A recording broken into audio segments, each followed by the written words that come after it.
So you go from patrol, but then you get into narcotics. Two things. So I'm assuming you asked to go to narcotics. Why? And then the other thing is one of your collateral duties is you're on the SWAT team and you become a sniper. Why do you want to become a sniper? Uh, it's kind of these interesting things that happened in my life that weren't necessarily these things that I thought long and hard about. Oh, I want to do this. Narcotics was one of those things that I got a taste of that when I was in the high school, Mm-hmm. right?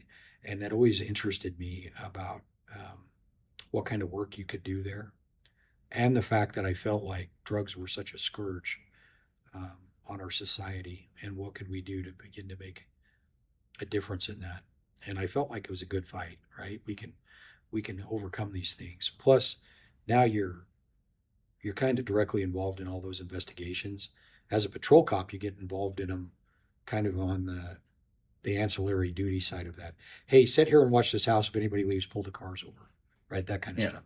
And they don't answer our questions a lot. So I always kind of wanted to know, what was behind that curtain? What was the stuff that they were really doing? So I think it was that curiosity, um, and the fact that they got me in my first shooting when it was the narcotics guys. I was just helping as a patrol cop, and the guy left the house and took off running.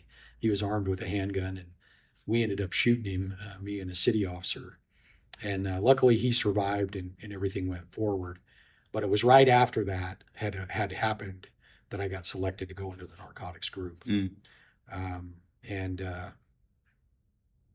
that was that was an interesting time. I enjoyed the work, but it was probably the hardest on my family. Just because of the hours?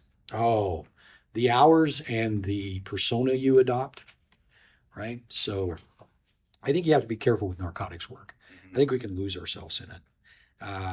So you grow the hair out, you got the earring, you're buying drugs from people, you're talking the talk, and if you're not careful, you start to believe that. You start to believe that that's you, and it isn't. One of the most telling things to me on the same day, I was walking down the street, and I had long hair, big long ponytail, pretty good goatee going, and this older couple saw me and they crossed to the other side of the street. And I thought, right? They obviously don't trust to walk down the same side. And then I walked into a gas station, and this girl who obviously had had some drug involvement in her life was she was hitting on me. And I thought, man, this is an upside down world now, right? I'm getting the interaction from those that I traditionally haven't identified with, and the people that I've traditionally identified with see me as a threat.